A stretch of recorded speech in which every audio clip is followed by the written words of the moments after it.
It's time for Respect the Process, a short chat about commercial filmmaking. Here's your host, Director Jordan Brady. Oh, thank you, Helen. I am tickled pink that we're kicking off Season 3 with this interview with my good friend Josh Baker. Josh is a funny comedy director, and he also started his own agency, the Wolf Bear Agency, offering premium video production.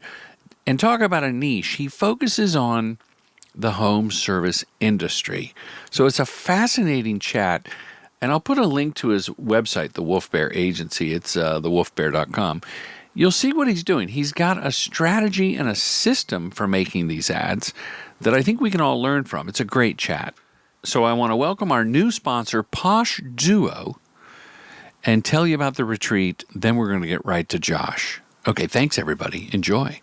This episode is brought to you by a new sponsor, Posh Duo, the original 2-in-1 hair and beard styling stick. I use it. It's made for filmmakers, handcrafted with beeswax, tea tree oil, a fresh hint of citrus, and a single Viking tear. Listeners of this show respect the process, get free shipping, and it comes in discreet packaging. There's a link in the show notes.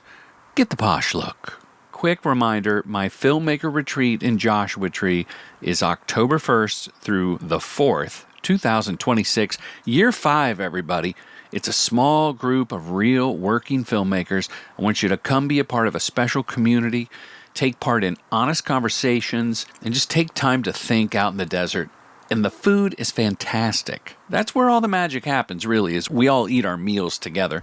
If you've been craving connection, transformational clarity about your career or life, and you really want to define your voice as a filmmaker, this might be right for you. So DM me or sign up quickly. It will sell out. Oh yeah, there's plenty of Magic Mind at the retreat. That's the mental performance shot that I drink daily. Okay, let's get on with the show. Josh, how the heck are you?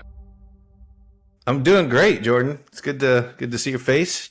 Are you in the infamous what do you call it? The trailer? Not the trailer. I call it Breezy. It's my little camper. Breezy. The camper, the yeah. model it's the HC1 Breeze, the Happier Camper 1 Breeze edition. And feeling breezy. Josh, we're doing a fun experiment here on the podcast today. It is raining in Los Angeles. Of course it is. Cozy blanket. And I don't know if the listeners can hear the pitter-patter. It's like being in a barn. It's kind of cozy. I got a blanket on. It's very zen. Can you hear it? Just very, very subtly. Perhaps we'll use some AI to... Yeah, probably. To get that out. Now, I have my earbuds in, and you said that's not good, but I actually have a mic that I'm using. So does that sound clear enough for you? Yeah, no, it sounds great. You sound... All right, good. We're in business. Professional. Gotta have good audio. And we're recording, which there's one guest I have to tell that I forgot to hit record. And I've been sitting on that one for a couple of weeks. Hey, it happens, you know. You know what's funny is I was supposed to be in Santa Monica today. Oh, really? I know, but I had a connection I had made, and he invited me to come out to some like influencer event. Sure. And but it didn't work out, so I'm here in Texas. Well, Josh, I want to say we go back 4 or 5 years now. Yeah, I think so. Originally, when I went to boot camp. You came to Commercial Directing Bootcamp in LA. That's right. And you did not have your Bear Wolf Productions production company. Wolf Bear Wolf Bear. So at the time, I was working with an agency. Right. And they were predominantly like media buyers, and they brought me onto the team to build out video production. And at that point, you know, I was just like a Swiss Army knife of video, right? Videographer, which is so offensive, but for years I used to say videographer, and my wife would go, "There's no hyphen. There's no one says that word."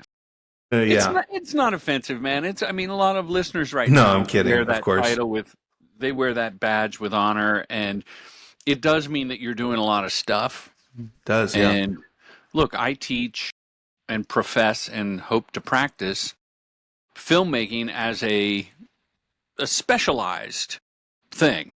You know, just be the director, be the producer. But as budgets shrink, I find myself swapping out a couple of hats going, okay, I got to get involved earlier and I got to stay involved later in the process.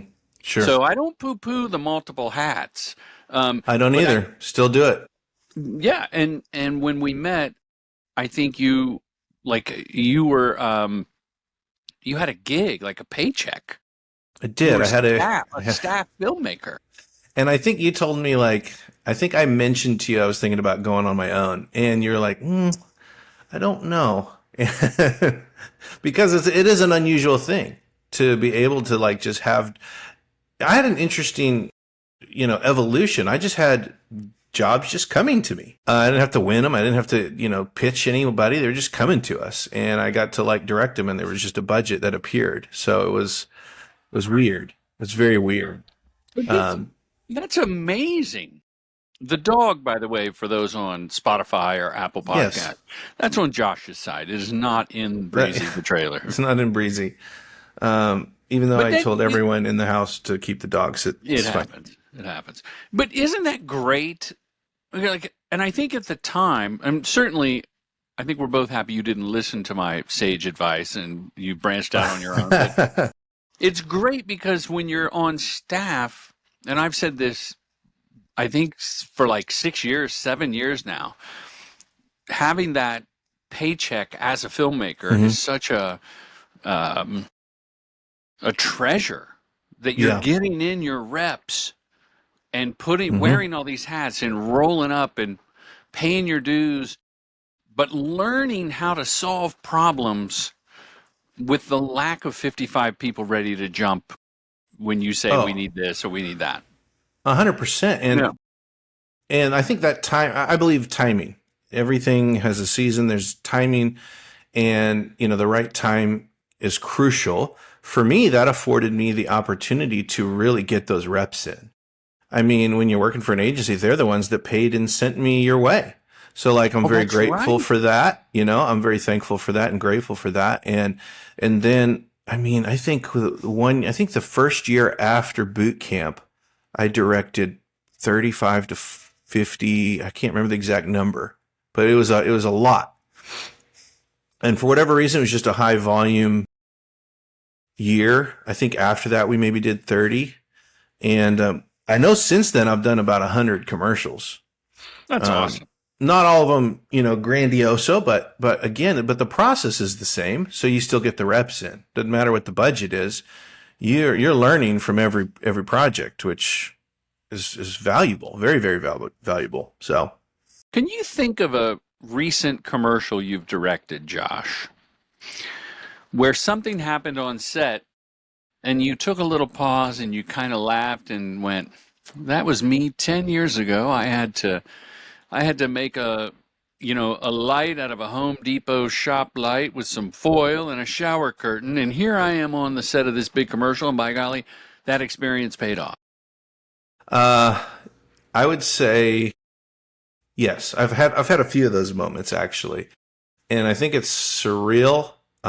It's kind of like these moments of gratitude. We did a national campaign for Riemann Rude. If you don't know who that is. So great question. No one should know that unless you are into water heaters or HVAC systems. Oh, sure. Riemann Rude. So now you've pictured it. And we were doing this national campaign. So there was a budget that was great. Had a fantastic crew. And I remember thinking, because we were on set that day, it was wintertime. Everything was dead. And the front of this house was very multi-regional, which was exactly what we were looking for. Couldn't really place where it would be. Could be almost in any state. But in real life, it was in the heart of Texas? It was right in Dallas, yeah. Yeah. Right in Dallas. And it's like a mixture of like a Craftsman style and like a Charlotte, what is it? Like the East Coast. I'm not very familiar with the East Coast, but anyway, it was a good house. But the problem with that house is in the winter, I mean, all the landscaping, or like the flower beds, were just dead. And our art department came in I think it was 4 or 5 people. They just blasted all the dead leaves out and off the driveway, brought in some landscaping, and it was like in 15 minutes they just transformed this. And I looked at it and I was like, I can't believe this is happening. It was exciting. It felt good because it's like, obviously, you know, in at that scale, I think we were trying to capture 5 spots in 2 days and gotta have a team. So that was definitely a moment where I was like, I've been the one with the leaf blower, and then run around the camera, and that was it was one of those days where I realized too that there's no difference in a $150,000 budget and like $1 million budget, because at that point, Well, there is mathematically. Well, maybe there's some nuance, right? And when you're hiring a crew, you hire your department leads, and then they kind of hire theirs. And I just realized, like, the crew of 5 versus 30 versus 60, definitely some nuance. But I think for me, it helped me just have a confidence of, oh, I can do this. And if someone comes knocking with a bigger vision or a bigger budget, I have the confidence that I can handle this. So I think, yeah, I don't know if that answers the question exactly, but Yeah, sort of. The flower and the leaf blower. You know, knowing that you were once the guy that did it all, and that now you had a team, was a good one. That was a good answer. Well, I was thinking the other way, where you were like, they wanted to like sew silk flowers onto the tree in the front yard, and I said, by golly, just go to Home Depot and get some daffodils and call it a day. Yeah, I know that that's happened. I'm drawing a blank on some That's okay. options. And oftentimes it'll come too. Oftentimes, where the DP might have a very elaborate vision, and I'll say, look, I mean, forgive me. Sometimes people just don't know, like, what your experience is as a director before you were a director. Like, I know how to light. I do understand the science of lighting and how to, you know, do things. And every now and then, I don't like to step on toes, but I'm like, we could save about 30 minutes here if we just do this. Just kind of step in, and they're like, oh, look at that. That looks great. And I'm sure your way would have looked great too, buddy. But we're gonna keep on moving. I've also realized too that, like, sometimes I do like to get my hands on things, but I have to be careful not to. I have to discipline myself to let everyone do their job. You know, I like to get my hands on camera and lights every now and then, but sometimes you got to do your job. I tell you, Josh, I wish I could get my hands on the equipment, but inevitably I either will break it or pinch my fingers or not know. I don't even know that after 30 years, I still don't know all the names of the light with the binky and the flim flam and all those things. I find that a kind of an opposite problem, as coming from a lot of bigger budgets to now seeing shrinking budgets. Mm-hmm. I find myself drawing on past experiences, and the thing that I can do, because I can't light it, and I mean, I understand how to light a set just by osmosis. Yeah. But I'm not that big of a help. Yeah. What I can do is draw on experience and say, if we just bounce light under the car wheels, we'll see that there's a tire and a wheel well, because I've watched 24 other car DPs do that. But also I can say, what I was getting at is, with shrinking budgets, I have to go in with more of a scalpel and say, okay, I'm going to choose this stage, and it comes with these lights. And I'm going to make that decision before hiring a DP and a production designer and a gaffer, who are going to go, well, we really need, and we da-da-da, and a da-da-da. Like, I'm now going to be the one drawing the outline of, I'm going to make the sandbox. Whereas maybe before I'd go, well, let's see what everyone thinks. Yeah. And now it's like, no, these are the rules. It comes with these 7 lights that are already in the grid, this white cyc, and the actors are going to stand where everybody else has stood for years on this cyc. We're not going to block them and then have a guy on a ladder and then change it and then go back. We're going to make it work within the parameters that I have decided before you came on the project. And I get a little bit of a little grumbling, but then it all works out. It all works out. Well, you've got the Zen vibe that you've imparted to all of us alumni that it goes a long way. And and I have obviously adopted that from you. And I'm a pretty chill guy anyway. Yeah. But and I've gotten feedback from a lot of my crew and stuff. They're like, we love working with you because when stuff is just going to hell, like you just are calm and cool. And I'm like, hey, what are you going to do? And then I go scream in a pillow, Well, the screaming in the pillow is the big secret to staying zen. Yeah. I mean, there's been times when people have complimented me like, wow, you're so calm. Jordan, nothing really flustered you today. Our agency said one time, like, wow, we were an hour behind. I go, yeah, I'm always an hour behind at lunch. Really? Like you don't show it. But I am going to the corner at the craft service and, taking out my frustration on licorice and going, okay, what are we going to do? But there's only solutions. And so as a younger man, I would freak out and I would yell, we have to start shooting. And it didn't really help. So now if I do that, if I go, we need to move now, people know, like, by golly, that's a rare side of him we're seeing. Yeah. We better move. But I used to be that all like 80% of the time. It just didn't work. It's stressful. When it doesn't always work. I do remember one time I probably should have gotten a little bit more serious. We were having quite a disastrous failure on set, and it was getting worse and worse. We were in the largest soundstage in Dallas, and it was a 40-foot track with a Fisher dolly that we were doing a one take where this guy, and it was very heavy in the set design. And the set design was to show up built and ready to go, or at least in pieces that are modular and they just come together. We were an hour past, and the set guy our art department had not shown up with the trailer with the stuff. And I'm like, I'm getting nervous. I call him and he's like, okay, I'm running a few minutes late. I was like, I know you are. And he shows up and he starts unloading the trailer and nothing's painted. And I'm like, just talk me through this. And we got into it a little bit further, and I realized at one point, like, he was just not concerned at all. And we're like 2 hours behind, and we're just burning money. And I remember at one point, I just pulled him aside and said, I need to understand where your head is. And we were in this conversation, and I realized that this guy, who will remain unnamed, was not fully with us, if you understand what I'm saying. And I was like, great, this is going to be awesome. So we picked up some paintbrushes and we got to it, and we got 3 of the 5 that we were going to shoot that day. And I had to do some client relation triage. Repair work, yeah. Yeah. But that day I was dead inside, but I didn't show it. Never let him see a sweat.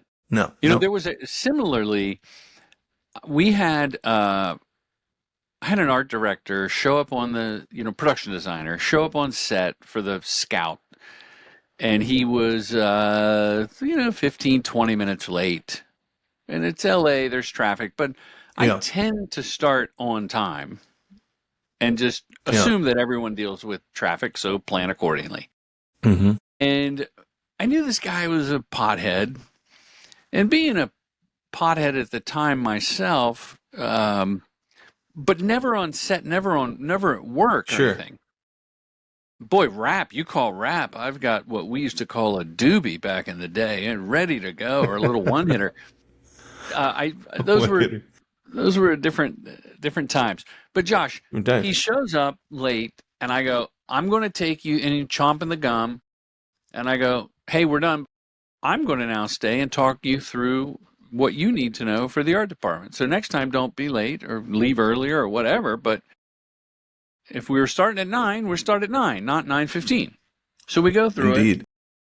And I go, and by the way, don't quit smoking weed on my job. I know you're high. I can smell it, and I smoke, and I get it.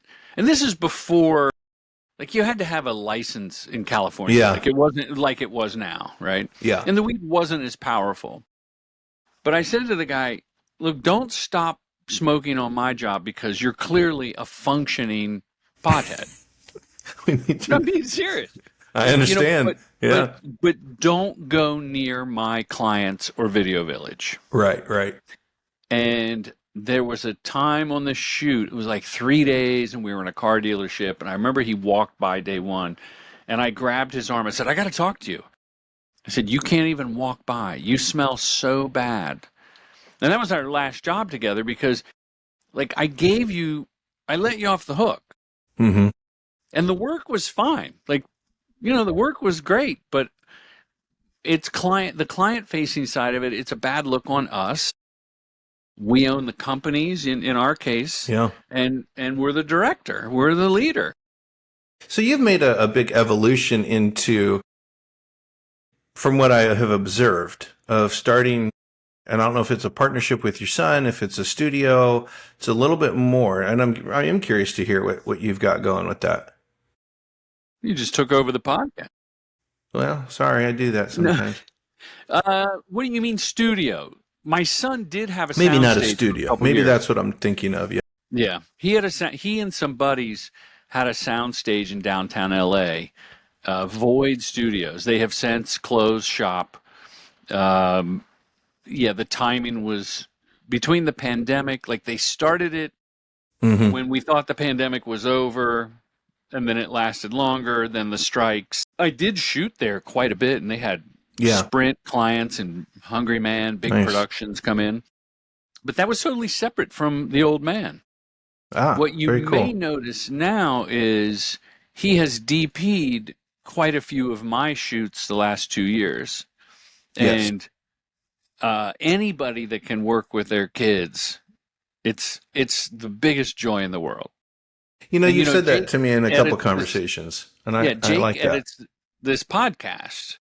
Okay, cool. Right? Jake, my older son. Yeah. I mean, he and I have been doing this, I think coming up on 10 years. Shout out to Jake. Yeah, shout out, Jake. That's awesome. That's exciting. Yeah. But go ahead. Go ahead. I was just going to say, I've only brought my kid on set once, and it was exciting. I think she got to see a little bit about what it's all about, and I think it impressed her. I think it opened up her to have a different relationship, and so I definitely am looking forward to doing that with some more of my other kids as well. The trick is not to push, but to offer. Like Ben came to set as a teenager with his camera. He PA'd at a young age. My daughter Gabby, who is an actor but is also PA'd, she AD'd a small shoot that we produced. I didn't direct, but we got her. Said, like, you can handle this. You've been in 3 features that you starred in. I think you can figure out how to run a 20-person crew. She crushed it. But it was only offering opportunities. Yeah. Well, and so go ahead. Well, I want to talk about your production model at the Wolf Bear. Okay. What made you? Well, let me ask you this: when you were staff filmmaker at your old job, when I met you, by the way, shout out to that company for sending you to Commercial Directing Bootcamp. And any listeners right now that have a company and want to send their filmmaker, or you're a filmmaker working for someone, tell them to hit me up. Absolutely. We love when companies pay for your education. Absolutely. Was that company specialized in a business category? Yeah. Yeah, they were in home services, like plumbers, electricians, HVAC, roofers, garage doors. It was a niche that I found myself in accidentally because I was working in Louisiana as a filmmaker and got recruited by an electrical company in Dallas to come. Yeah, I came to Dallas to work directly for an electrical company who was very known for their TV commercials. And they had a very famous jingle, and they had a lot of high frequency airtime in the morning around the news. Well, that's what we call grocery store famous.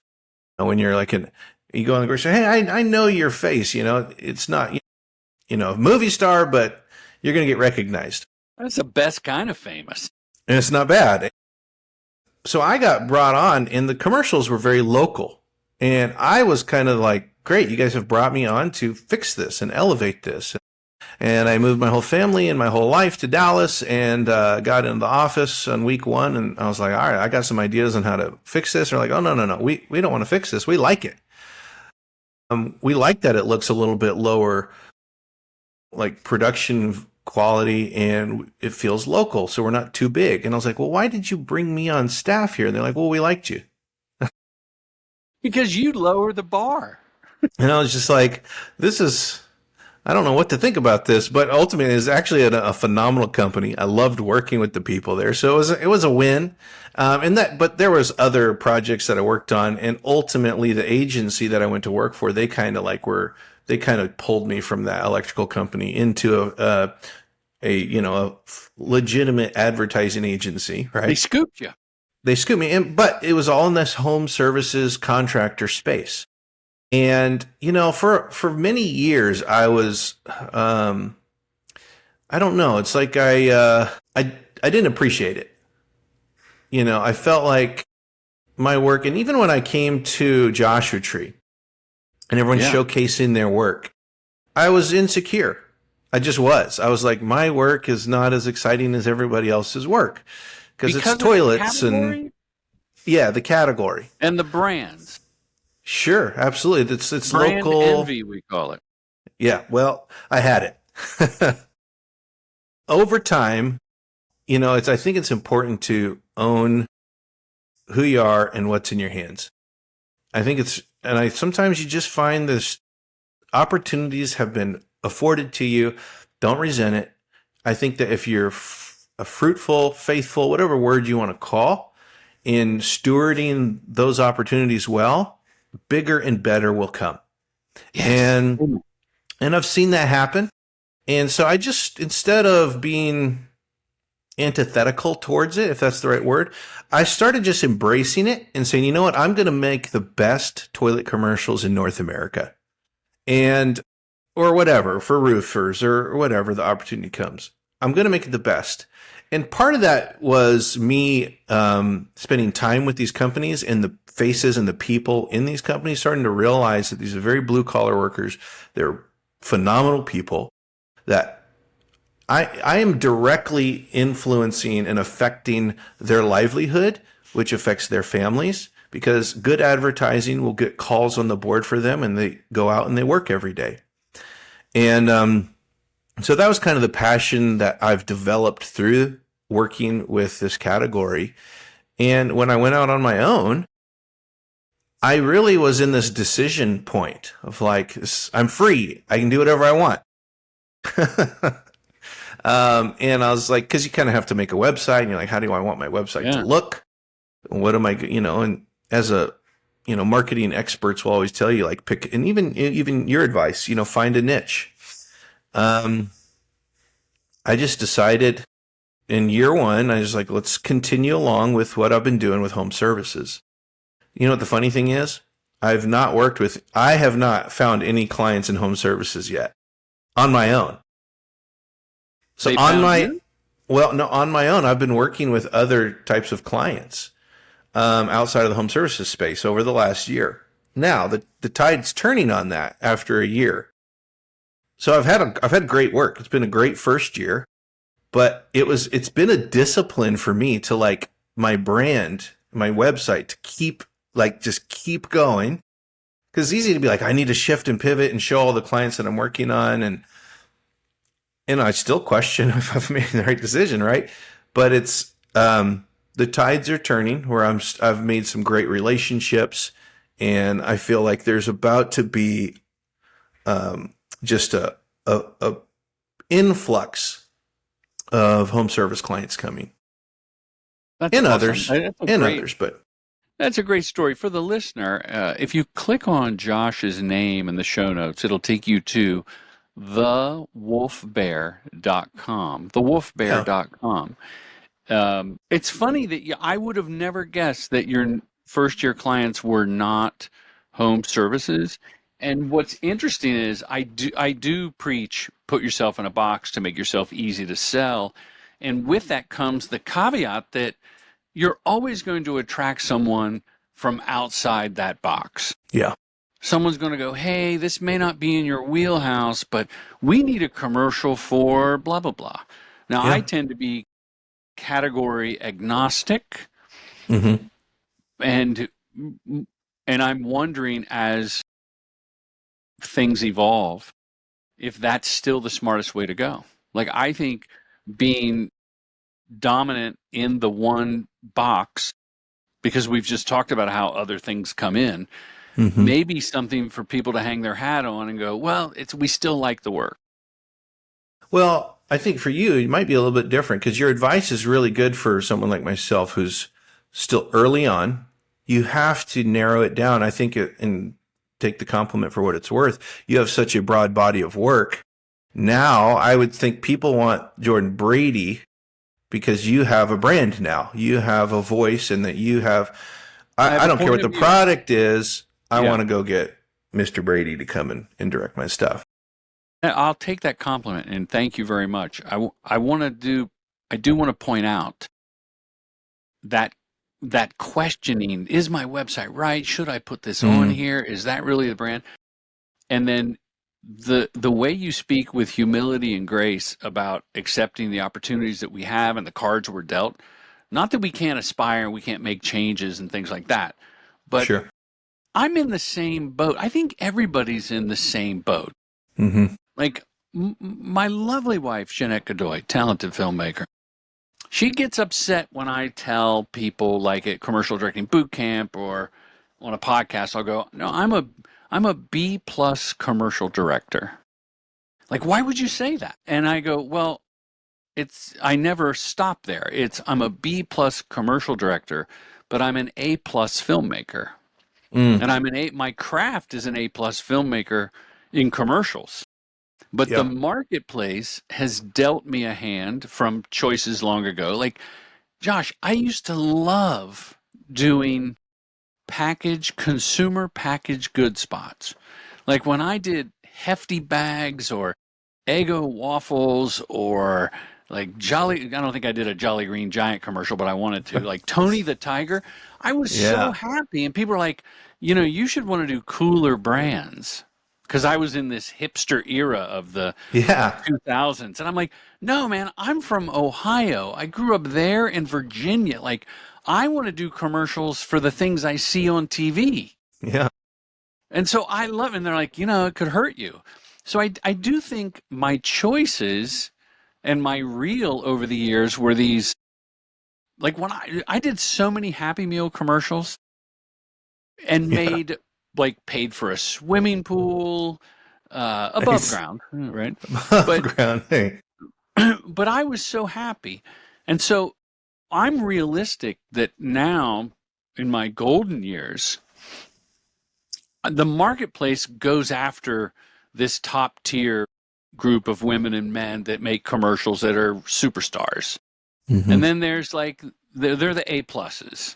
Then there's the A-, we'll see. And then when they realize, they can't make the budget work, or maybe they're too snooty, I don't know. I happily gobble it up, will bid, and I'm often increasingly single-sourced saying, hey, make this commercial.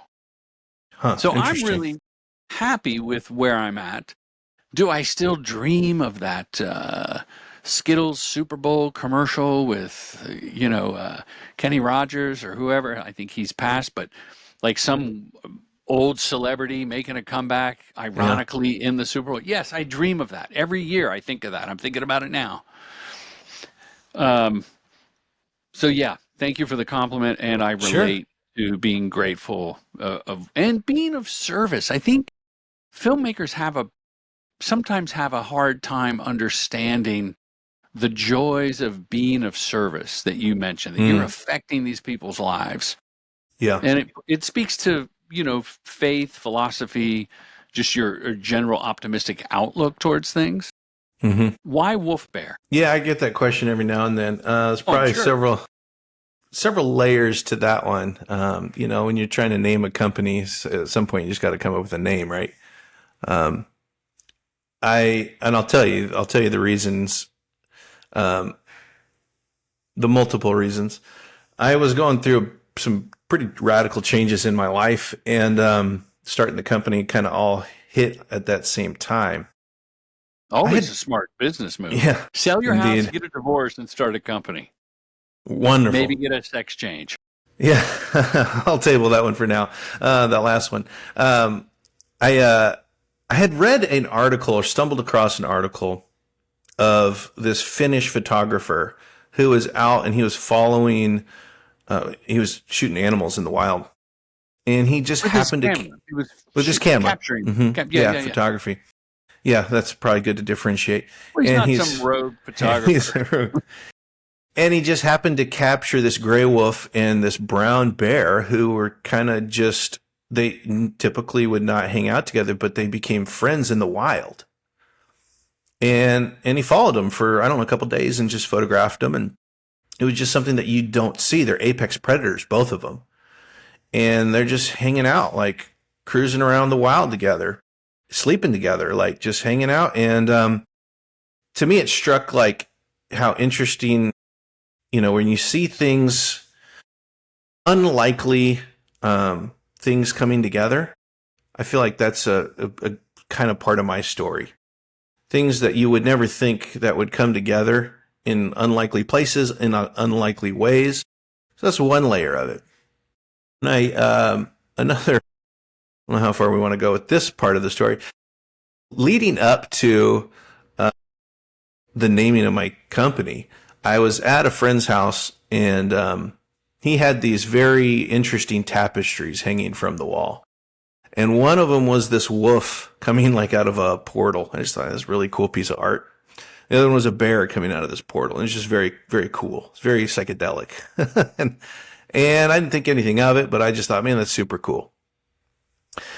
And then when I met my current wife, it was just like she embodies this persona. If you had to, what people ask you, what is your spirit animal? She's a wolf, man. And I don't know that mine's necessarily a bear, but I don't know how deep how much brand ethos there is in the name and how deep we want to go, but it was enough for me to be like, I kind of like this. I'm going to smash this together. I'm going to put it in a logo, and in time, it'll just make more and more sense. And I think as time goes on, it's like, yeah, I like that. I like it. Did you work with your lovely wife at the company? No, not directly. She's in the energy sector, and she's incredible.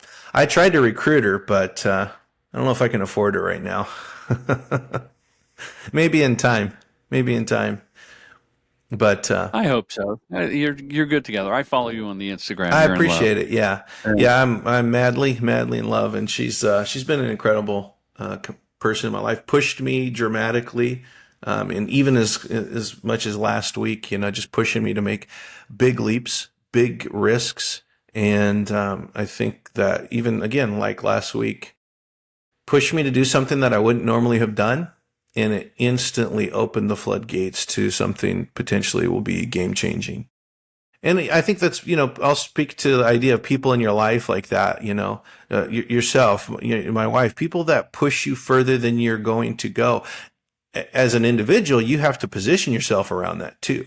You have to get as close as you can, and then open yourself up and listen. And when advice comes, do something with it. You know what? I gave a guy, he was an editor, I gave advice one time, was asking me about something like, how do I get to this next level? And I said, well, you got to talk to people other than your lovely wife. He goes, what do you mean? I go, she thinks you're the greatest. Like she thinks you can do no wrong. And it's so sweet. But is she pushing you? So I'm going to give you the straight scoop. That thing you did, that sucked. Don't show anybody. And it came off of his wife, like complimenting the piece. And I know, like, look, my wife and my first wife as well always pushed me, like, why are you settling? You always want the easy way. You want the low-hanging fruit. So it's great to have a partner, whether it's in business or Yeah. life, to push you. Let me ask you about, I said, hey, send me some work Yeah. because I wanted you to tell me about it. I know that on your website, on the loop at thewolfbear.com, Hmm. Lance Kramer shows up with Love a Lance. plunger. And he's a Dallas actor I shot with in Houston for Black Bear Diner. So we Oh, have that's the right. bear connection and the and I've seen him in a couple of your spots. And I don't know if you've had the same experience. And when you find an actor you love to work with, you try to work with them every opportunity that you can. Now you can't force it, but I feel fortunate. There's a handful of actors that I've gotten to work with, and Lance is one of For them. sure. Yeah. No, And I try to have the repertoire. How do you say it? Repertory company? yeah, repertoire, something like that, a little Yeah. French. I mean, yeah, you want variety, and you don't want to get boxed in. But yeah, Lance was still he's a great guy. He texted me up randomly one day and was like he had tickets to a comedy show, and he's become kind of like a fun little friend that we kind of connect when we can. But yeah, he has such great timing for comedy, especially for TV commercial, comedy. No, he's funny. He's a funny guy. Yeah. So he's got a plunger. There's a woman for Hero that's got a plunger. I remember the Hero plumber guy showing up when the kids were playing basketball. But the Yeah. one we were talking about was like a 90s party, 80s party. Yeah, it was an 80s party. I'm going to post that with this podcast. That was a fun one. There was a lower budget. I was the director DP for that. And I just liked the spot. Sometimes lower budget with a very clean, simple message just pays off. And I mean, we got strobe lights, and we've got not strobe lights, this disco light, Disco ball, yeah. Yeah, the disco ball. Thank you. It was just it was a fun production. And I posted it to some of my social media accounts last week. So that's why it was top of mind. And one of the things, and I think I even tagged you because in a very real way, there was 2 moments when we were directing. I was like, we need that reaction shot to this guy dancing. Reaction. Yeah, you got to. And this guy had these weird glasses on. I was like, let me see those glasses. Can you pull the glasses down and make a face? And he's like, well, check it out. And they flipped up. Those old school flip up. And I was like, that's perfect. Just give me that guy was not an actor. He was like a friend and family guy that somehow got pulled in as an extra. But he just gave just over the top, expression that was, it's a little cheese. The tone. But that was fine. It worked. Right. Yeah, and it's supposed to be an 80s party, not a flashback to the 80s. Right. And it was just fun, right? And I mean, I guess for me, the wins on that was, even though I didn't write that spot, but you get to always have your voice and your little bit of pinch, a little salt here, a little there. And when I look back on the spot and I'm proud, that always feels good, And I think that was just a win all the way around. That company in Austin is based in Austin. They've blown up ever since they went on TV. And the agency that was doing a lot of the writing for that, Ethos, I think they're based in Dallas. They had some great ideas that just kind of hit the mark for them. And I was partnering with them just to kind of help them get their agency started. And I was like, hey, we're going to come in. I'm going to direct. I'm going to DP. I'm going to help you produce. I'm going to kind of do a little bit of everything for you. And returning to those roots. This is one of the spots that came out of that. I was trying to also really help some young talent up and coming. I think our art director on that, she was very green, and I just pulled her aside. And I was like, "You can do this. This is gonna be a fun spot. You can do this." Director on the production side or on the agency? On the production. Gotcha. On the production, and she murdered it. She killed it. And I just pulled her aside and I was like, I told you could do this. And I gave her some advice because it was a big project that she didn't bring anyone else in on, and she should have, but that was okay. She executed it.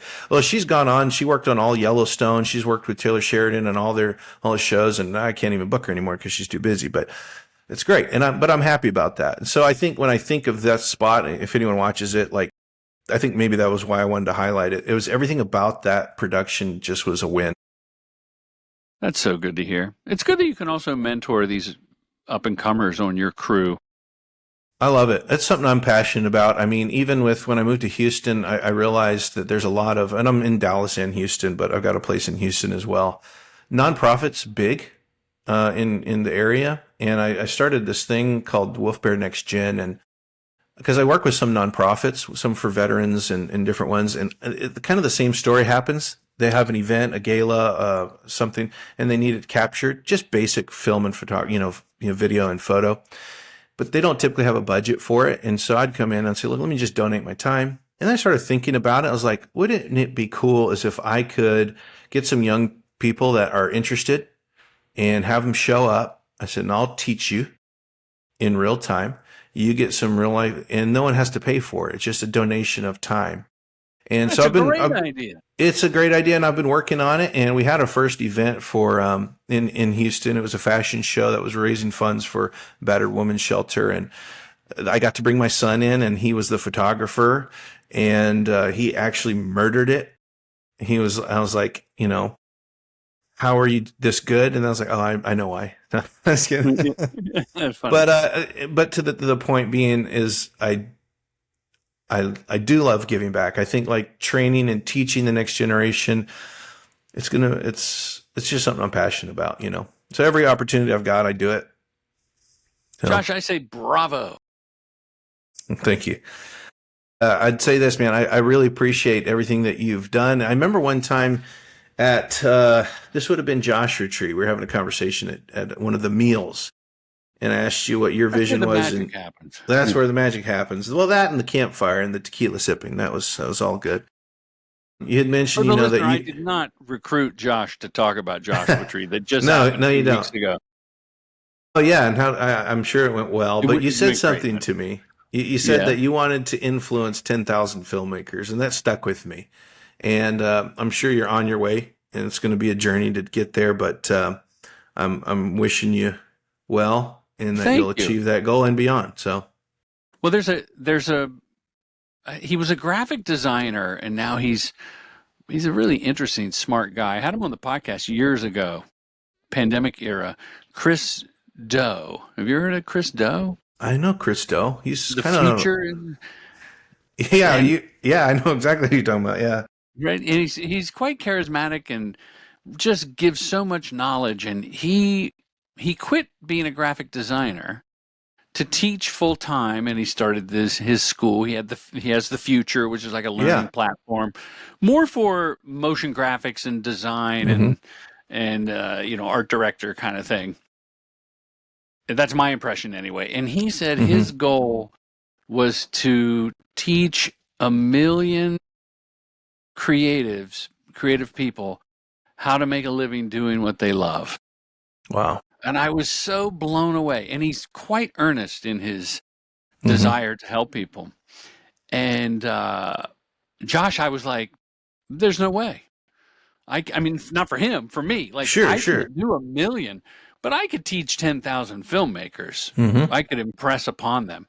I would say I'm around 2,000 now.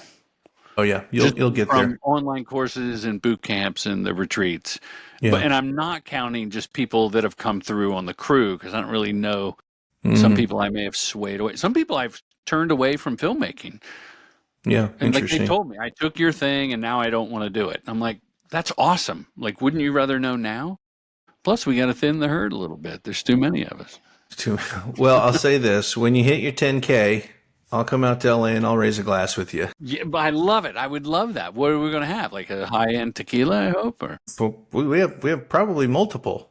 So we'll have some choices. It'll be a big time. I'm actually I'm looking forward to that day that you and I raise a glass. Now, Indeed. Josh, we're coming to an end of this podcast. Is there anything I didn't ask that you were like, oh, I hope we get to talk about this? I don't know. I just like kind of casual, natural flow. And I think for me, filmmaking it's interesting. I never thought that this would be my career, but I'm really glad that it is. What did you think it would be?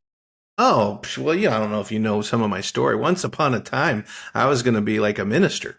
So, I did know some of that. yeah. Yeah, and life takes you on different trajectories. And, I think this has been a very fulfilling career. You know, it's not very many people get to do what they love. And so I'm very, very grateful. And often I'll tell people, I'll come up to crew members on shoot day and I'll say, don't tell anybody we get paid to do this. You know, and it's just a light, fun way to remember, like, yeah, we're working, but come on, like, this is fun. That's a great one to remember. You kind of answered this, the last question, how we end the show, Josh. It's been a treat chatting. Same. What does respect the process mean to John? Yeah, that's a good one. Respect the process. For me, there aren't any shortcuts. Mm-hmm. I'm a left brain, right brain person. I'm a very creative, but I'm very organized. And so for me, like systems, I get excited about it. There's a process, order of operations. What we're doing here, when things get at a professional level and people start forking out real dollars, they're not just hiring you because you're creative. They're hiring because you're an insurance policy. You've proven yourself. And so that's why they're trusting you and entrusting you not only with the creative vision, but with the end result. And the only way you get to achieve all of that is because you have respected the process time and time again. That's a great answer. It also goes hand in hand with your website, thewoofbear.com. I'm reading, dominate your market with video-driven growth. The Wolf Bear Agency creates and places ROI-focused video campaigns for home service brands. We own the creative and the media, so you don't waste a cent. That's so great because you're saying right there, yes, we're going to deliver the creative, but we're also your insurance policy that it's going to pay for itself and then some. That's right. What a great niche. Well, I believe it's going to continue to do well. We've got a lot of AI stuff happening, and none of us know what's going to happen, but I'm an eternal optimist. And so I think the trades is somewhat safeguarded until all the Tesla robots roll out. So I think so. It's interesting because you do own a lot of your content, which you could then regenerate with AI and repurpose for other people. Or for same client, right? You could service the same client over and over again with your versions, and I'm not the first to make this up, but the versions beyond just an end tag or a new art card. Like you could actually, I think, you could put Lance Kramer with his permission in a new environment. He might be in a Christmas spot holding that plunger when he didn't shoot a Christmas spot. And that's when things get exciting, when we start to use it as a tool as opposed to a replacement. I may start taking still photographs on set of the setups just for the future. Right? Yeah. Like every setup, just a couple of stills that you could then use for the Easter campaign. Man, that's interesting. That's a good idea, Jordan. The options are getting wild. The options are getting wild. So, Josh, thank you so much. Love you, brother. Always love chatting. Same. And keep following you. Listeners, check out Josh's stuff. Is there a joshbaker.com? There's not. I just put everything into the website. I mean, I've got my own Instagrams and stuff, so they'll find me. Okay. So, somehow, some way. Good to chat, my friend. Talk to you later. Great chatting. Adios. Bye. Bye. Commercial Directing Film School's mission is to help filmmakers direct commercials professionally. With online courses and in-person boot camps, we demystify the process to get you to the next level, all taught by your accessible mentor, filmmaker Jordan Brady. True Gentleman Industries. We make commercials.